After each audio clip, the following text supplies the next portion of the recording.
Gents. We're here this afternoon to talk about another holster, another draw, or shooting from another type holster, and that would be the outside the waistband holster. And the outside the waistband holster is fits outside your pants. You wear it on your hip. It's attached to your belt, or maybe it's like this. It's a paddle holster and it just slides in like this. This one right here is leather. It actually goes through my belt and it holds this gun pretty secure. This is a SIG. It's a metal gun, so it's a little heavier, but notice that it allows the gun to ride pretty high.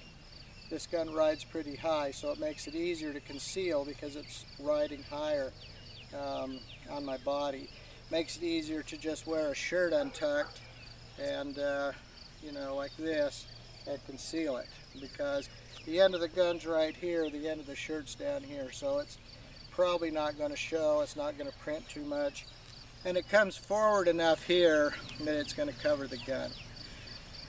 Now, there's several kinds of these outside the waistband holsters. Of course, there's this kind, which is open top, no straps or safeties or anything that you got to snap off or unbuckle or unhook. This is going to be the fastest type. This type right here is one of the more secure types. It's got a thumb brake right here that I have to push with my thumb and then pull the gun out. Now that's going to keep this gun from coming out if I'm in the restroom, for example, and I have to take my my pants down, obviously, or if I slip and fall, or I trip, or I bend over.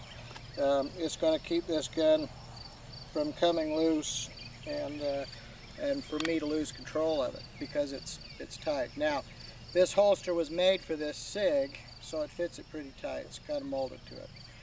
But that's basically the two types you're looking at, and there's a lot of variations, but it's basically open top or some kind of safety device. Okay, now on this draw, of course, we're using the 1.5 second rule, which means that you know, we're assuming that a bad guy can travel from where they're at to where you're at, and they can travel 21 feet in 1.5 seconds. And so if you're inside of 21 feet, you're going to have to draw your gun, you're going to have to pull your shirt away, grab your gun, draw it, pull it out, and fire real quick. Or you're going to have to open up some additional distance within 1.5 seconds. Now that's one of the drawbacks to this kind of holster with the snap on it. And you've also, because you can't be carrying it around, if it's a concealed gun and you've got a concealed permit, then of course you've got to carry it concealed. So you're going to have to pull your shirt away, then draw the gun. So we're gonna do some timing drills. I brought the shot timer again. Here we go. 1.5 seconds. There's the timer right there.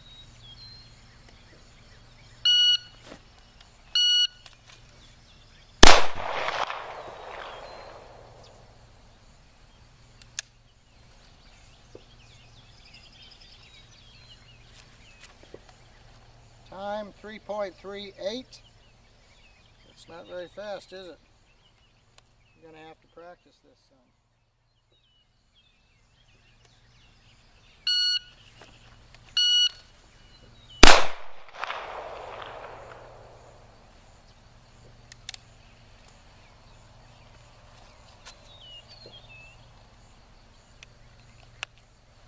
.97. 2.97. A little faster. All right. Let's try it again.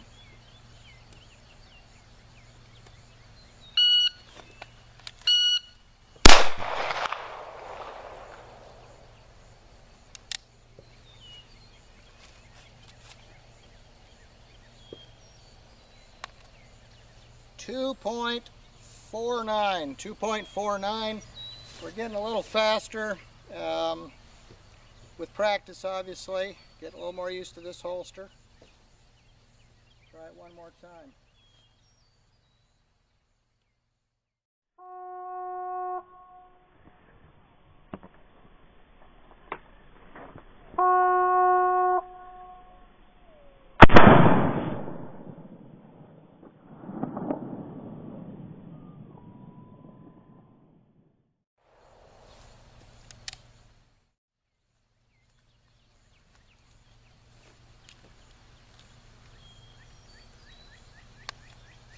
.26. So we're getting faster as we practice here.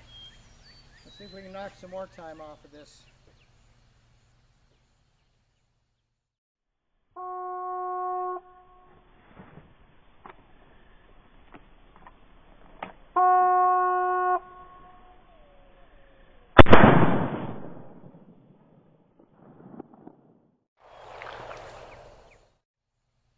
Shot placement's getting better as well. Of course, it's always tough. You know, I started, the first shot was quite a long time, but I started without any practice. I didn't come out here ahead of time and shoot the gun and draw out of the holster so I'd look really good on this video. So what I simulated was going through a day of work, coming home, it's evening, and suddenly I'm confronted and have to draw, and that's what had happened probably in a real concealed carry situation. So, you know, I was in the 3-second range. This one was 2.36. So we're down to about 2.3, 2.4, 2.5, about 2.5 second range. But that's not really, if they decide to charge me, I'm probably not going to get my gun off in time. Okay, here we are back again. This time I've changed out, put the other holster on, the paddle holster. This just slides down inside my pants. It's open top, and this gun just comes straight out. It does have some retention, a little bit, but not as much as having a strap on it. And it rides pretty high. Actually, it does cover everything up, so you got nice cover. Now it's cut low in the front, so as I pull the gun out, as soon as it clears here, I can start to rotate, which gives me a little speed. Alright, so let's try this again, see what kind of times you get with this holster.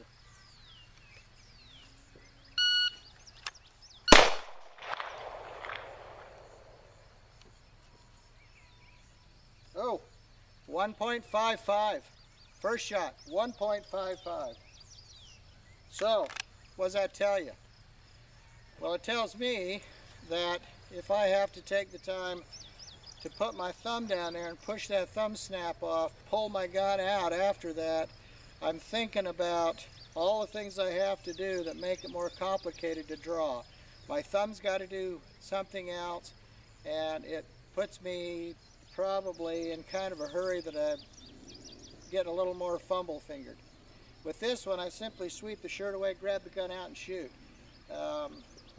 Now, again, we said there are some downsides to this, but it is faster. So if you're concerned about that, it is faster. Let's try that again.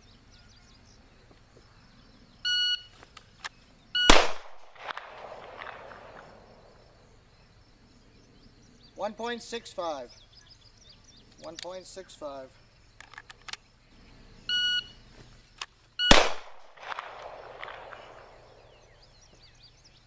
1.62. 1.62.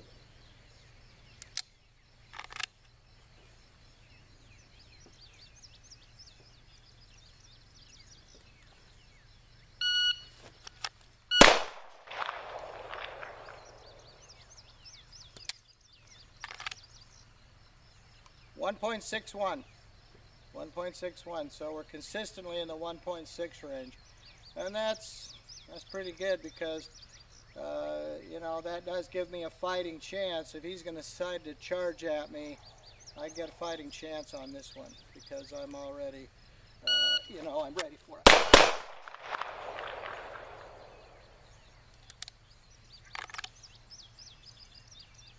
.67. I had two shots. First shot was at 1.4. 1.4. there's a lesson here, and that is that it doesn't take much longer to get 2 or 3 shots than it does to get the first shot. The split time on that was 0.27 seconds. So, you know, or 0.2 seconds, we're talking tenths of seconds. So what we're saying is your initial draw, 1.4, 1.5, 1.6 seconds, to get the second, third, fourth shot, you know, you're not adding much additional time there. But the first shot, that's where all the time is. And if you have a gun like this one with a very short reset, you're not having to let that long trigger finger come back out and get all, you know, fuddled up with that.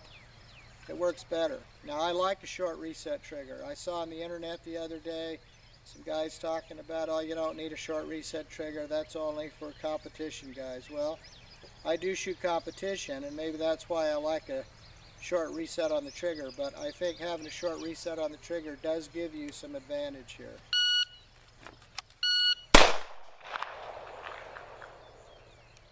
.02, and I was fumbling around. Well, I'm empty.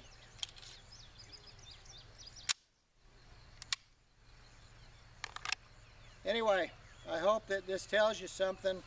What it tells me is it does make a difference what kind of holster you're wearing, and whether it's an open top or some kind of secured holster. I know that I've seen some experts out there on the internet say, oh, you can, you know, it doesn't matter, you get the thumb break and all that, and that might be.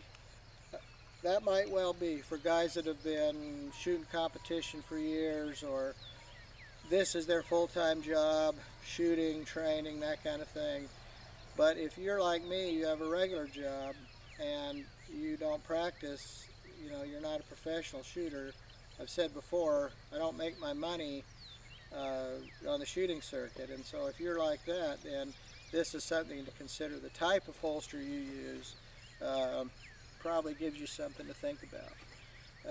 Boy, it's hot out today, so we'll get rid of this cover shirt. But so something to think about, and we'll take the gun holsters down and do a close-up of them. Here's the gun, SIG Sauer. This is a 225/P6. This was originally bought it as a P6, and had the custom shop do a bunch of work on it, lighten up the trigger, reset, new parts inside. Notice it doesn't have that P6 hammer on it. It's got a nice regular SIG hammer on it. Okay, this is how it rides in the leather holster. Your belt goes through these loops on the side right here underneath, and that keeps it pretty secure. And here is the fastener on the top. You can see it's got this thumb brake. So when you grab this out of your holster, your thumb has got to do this to break that, and then you've got to pull it out. Break that snap and pull it out. And you know what? I just am of the opinion that it's just going to take you more time. It's just going to take some time. But that decision's up to you on how much time you want to take. Okay, now here's the other holster. You notice it fits in there pretty tight, and also it rides pretty high. This one's got a paddle attachment there on the back that goes down behind your shirt, between your shirt and your pants, attaches that. And this is used by people who take their gun on and off quite a bit. So if the nature of your job or your environment or something required you to take this gun off and on, maybe when you came into the office or something, then this might be the way to go. Use this paddle style holster. But either way, use a good holster, a good secure holster. This paddle's Kydex. This other one, of course, is leather, and it's good. It's a good heavy leather holster. You can see the snap there. But I've used both of these holsters, and they work great. So it's really up to you. There's the two holsters, the two types of holsters. And there's a million variations on these two types. Open top and some kind of a secured holster. Million variations on those. You choose what you want, but I like these two. Anyway, hope this was interesting and helpful to you, and we'll see you later.